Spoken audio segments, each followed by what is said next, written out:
Hello, नमस्कार दोस्तों। मेरे एसकेसी यूट्यूब चैनल में आपका हार्दिक स्वागत है। आज मैं फिर से लेके आया हूँ आपके सीईटी के लिए एक बेहतरीन क्लास है। सीईटी मॉडल पेपर्स है, ठीक है। पुराने क्वेश्चंस पेपर्स के आधार पर बनाई गई क्लास है। तो देखते हैं आज के क्वेश्चंस। पहला क्वेश्चन है, बिजोलिया शिलालेख की स्थापना किसने की? बिजोलिया शिलालेख की स्थापना किसने की? जैन श्रावक लोलाक ने, कीर्तिपाल ने, सोमेश्वर ने, जीजा शाह ने। तो बिजोलिया शिलालेख की जो स्थापना की थी वो की थी आपके किसने? जैन श्रावक लोलाक ने, ठीक है। बिजोलिया की स्थापना, और ये की थी स्थापना 1170 ईस्वी में, ठीक है। 1170 ईस्वी में जैन श्रावक लोलाक ने की थी, ठीक है। और इस शिलालेख का जो रचयिता था, वो रचयिता बिजोलिया शिलालेख का रचयिता कौन था? वो था गुणभद्र, ठीक है। कौन था? गुणभद्र, ठीक है। बिजोलिया शिलालेख का जो, ठीक है ना, रचयिता गुणभद्र था। और इसकी स्थापना जैन श्रावक लोलाक ने 1170 में करी थी। नेक्स्ट क्वेश्चन देखते हैं। मेवाड़ में सबसे पहले नौकरशाही का गठन किया था। मेवाड़ के अंदर नौकरशाही का गठन किस राजा ने किया था? अल्लट ने, मोकल ने, बप्पा रावल ने और हमीर ने। तो मेवाड़ में जो सबसे पहले नौकरशाही का गठन किया था वो किया था अल्लट ने। किसने किया था भाई? अल्लट ने, ठीक है। बढ़ते हैं अगले प्रश्न पे। किस गुहिल वंशी शासक की मृत्यु बिजली गिरने से बताई जाती है? गुहिल वंश का कौन सा शासक था जिसकी मृत्यु बिजली गिरने से हुई थी? तो कौन था वो? कुंभा का पुत्र था। कौन था? कुंभा का पुत्र, जिसका नाम क्या था? उद्दा। क्या था? उद्दा, जिसकी मृत्यु जो हुई वो बिजली, आकाशीय बिजली गिरने से हुई थी, ठीक है। तो वो उद्दा हो जाएगा, 3 नंबर। नेक्स्ट क्वेश्चन चलते हैं। 13वीं सदी में सोनग्रा चौहानों का शासन स्थापित किया था। 13वीं सदी में सोनग्रा चौहानों का शासन किसने स्थापित किया था? सोनग्रा चौहानों का, बताइए। कानड़ देव द्वारा, सोमदेव द्वारा, कीर्तिपाल द्वारा, विग्रहराज तृतीय द्वारा।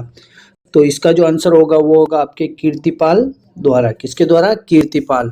और इस कीर्तिपाल को कित्तू की उपाधि दी गई थी। किसकी? कित्तू। इसको कित्तू भी कहा जाता है, ठीक है। नैण सिंह ने कीर्तिपाल को कहा था कित्तू एक महान राजा। किसने कहा था? नैण सिंह ने, ठीक है।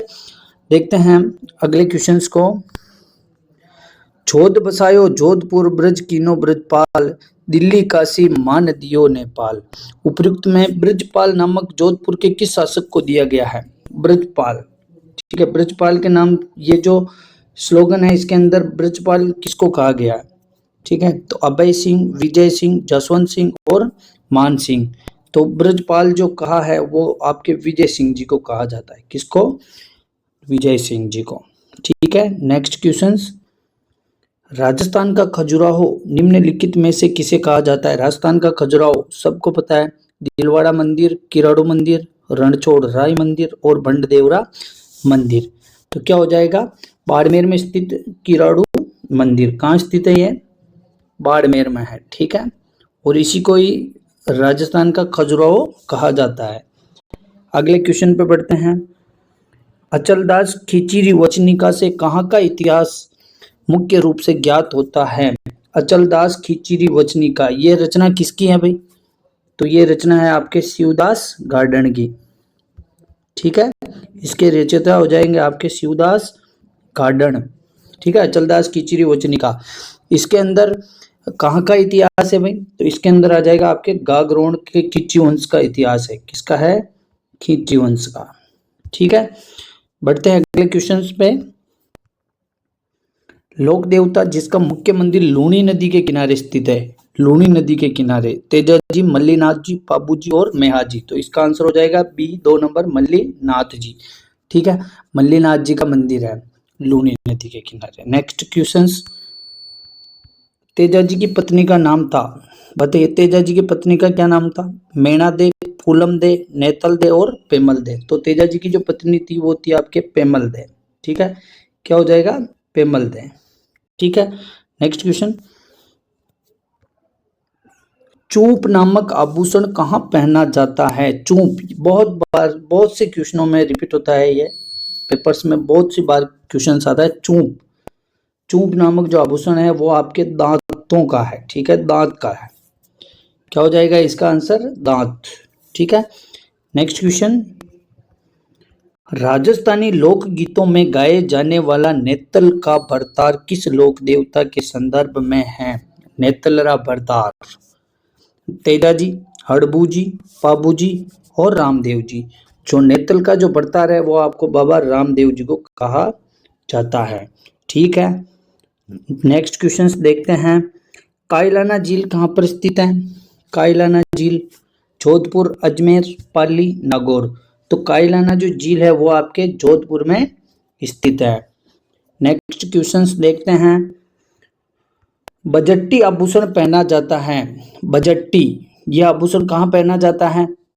कमर में, गले में, सिर में और भुजा में। तो बजट्टी आभूषण जो है आपके गले में पहना जाता है, ठीक है। अगले क्वेश्चन पे चलते हैं, सच्चियाई माता का प्रसिद्ध मंदिर किस स्थल पर स्थित है? सच्चियाई माता का मंदिर कहाँ है? सच्चियाई माता का मंदिर नागदा, दुलेव, ओसियां और बालोतरा। तो सच्चिया माता का जो मंदिर है वो है ओसियां में। कहाँ है? ओसिया, ठीक है। अगले क्वेश्चंस पे चलते हैं, राजस्थान का कौन सा शहर बावड़ियों का शहर भी कहा जाता है? सिटी ऑफ बेल्स, बावड़ियों का शहर किसे कहा जाता है? बूंदी, कोटा, बाड़मेर और टोंक। तो सिटी ऑफ बेल्स जो बावड़ियों का जो शहर है वो आपके बूंदी को कहा जाता है, ठीक है। अगले क्वेश्चन पे चलते हैं, आवरी माता का मंदिर राजस्थान के किस जिले में स्थित है?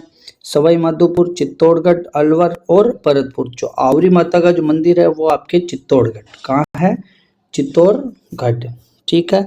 नेक्स्ट क्वेश्चन, केवलादेव पक्षी विहार किस जिले में स्थित है? केवलादेव गना पक्षी विहार कहाँ है?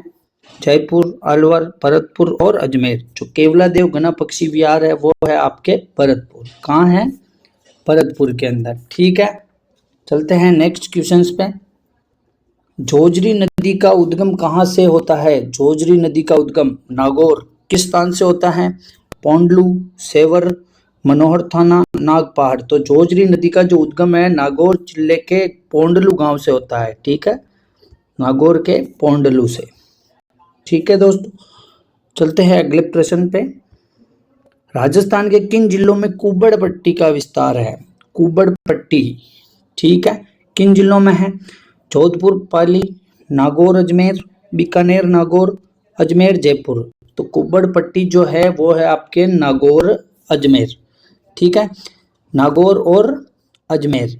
यहाँ फ्लोराइड की बहुत ही अधिकता है, ठीक है, इसलिए यहाँ हड्डियों में टेढ़ापन आ जाता है, इसलिए इसको कुब्बड़ पट्टी के नाम से जाना जाता है। नेक्स्ट क्वेश्चन, पश्चिमी राजस्थान में सर्वाधिक वर्षा वाला स्थान कौन सा है? पश्चिमी राजस्थान का पूछ रहा है। पीपलुंद गांव, सम गांव, पोंडलू गांव और बालोतरा गांव। तो पश्चिमी राजस्थान का जो है पीपलुंद गांव, ठीक है, इसको पश्चिमी राजस्थान का माउंट आबू कहा जाता है। क्या कहा जाता है? पश्चिमी राजस्थान का माउंट आबू, ठीक है। नेक्स्ट क्वेश्चन पे बढ़ते हैं, छप्पन की पहाड़ियों का विस्तार किन किन के मध्य है? छप्पन की पहाड़ियां बाड़मेर, जालोर, बालोतरा, सिवाना, बाड़मेर, पाली, बाड़मेर, जोधपुर। तो छप्पन की पहाड़ियों का जो विस्तार है वो हो जाएगा आपके बालोतरा और सिवाना। क्या हो जाएगा? बालोतरा और सिवाना, ठीक है। नेक्स्ट क्वेश्चंस, राजस्थान की अरब सागर में जल ले जाने वाली नदियां हैं। अरब सागर में कौन सी नदियां ले जाती है जल? देखिए, माही, सोम, बनास, पश्चिमी बनास और लूनी। तो अरब सागर में एक तो माही जाती है, सोम भी अरब सागर में ही जाती है, बनास, बनास बंगाल की खाड़ी में जाती है दोस्तों, ठीक है। पश्चिमी बनास ये भी आपके अरब सागर की है, लूनी ये भी अरब सागर की है। तो कौन कौन सी है? ए, बी, सी नहीं है, डी और ई, ठीक है। देखते हैं इसके ऑप्शंस, ए, बी, सी और ई तो नहीं है, सी है ही नहीं है, तो ये ऑप्शंस कट जाएगा, सी नहीं है, इसमें भी सी आ रहा नहीं है, इसमें भी सी आ रहा नहीं है, तो ये हो जाएगा ए, बी, डी, ई। तो डी वाला आंसर सही हो जाएगा, ठीक है। नेक्स्ट क्वेश्चन पे बढ़ते हैं, राष्ट्रीय राजमार्ग संख्या 8 निम्नलिखित में से किस जिले से गुजरता है? जालोर, डूंगरपुर, प्रतापगढ़ और बांसवाड़ा। तो राष्ट्रीय राजमार्ग कौन कौन से जिलों से गुजरता है? बताइए, राष्ट्रीय राजमार्ग कौन कौन से? तो ये हो जाएगा आपके, जैसे जयपुर है, ठीक है, जयपुर, अलवर, ठीक है, और उसके बाद में आता है आपके अजमेर, फिर आता है राजसमंद, फिर आता है उदयपुर, ठीक है, और उसके बाद आता है आपके डूंगरपुर, ठीक है। तो इसका जो सही आंसर होगा वो इस ऑप्शंस के अकॉर्डिंग डूंगरपुर, ठीक है। नेक्स्ट क्वेश्चन, राजस्थान में निम्नलिखित स्थान पर रोपवे सुविधा उपलब्ध नहीं करवाई गई है। रोपवे, सुंदा माता मंदिर भीनमाल, यहाँ तो रोपवे हैं। करणी माता मंदिर उदयपुर में भी रोपवे हैं। तन्नोट माता मंदिर जैसलमेर, यहाँ पे कोई रोपवे नहीं है। सावित्री माता मंदिर पुष्कर में भी रोपवे हैं।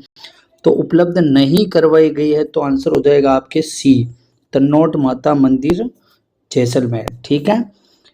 नेक्स्ट क्वेश्चन देखते हैं, अरावली की सबसे ऊंची चोटी का क्या नाम है? अरावली की सबसे ऊंची चोटी सबको पता है, गुरु शिखर। क्या हो जाएगा? गुरु शिखर, ठीक है। तो ये थी आज की महत्वपूर्ण क्लास, ठीक है दोस्तों। तो ऐसे ही मैं और भी लेके आऊँगा। क्लास कैसी लगी कमेंट करके ज़रूर बताएं, और चैनल को सब्सक्राइब करें, शेयर करें, लाइक ज़रूर करें। धन्यवाद दोस्तों।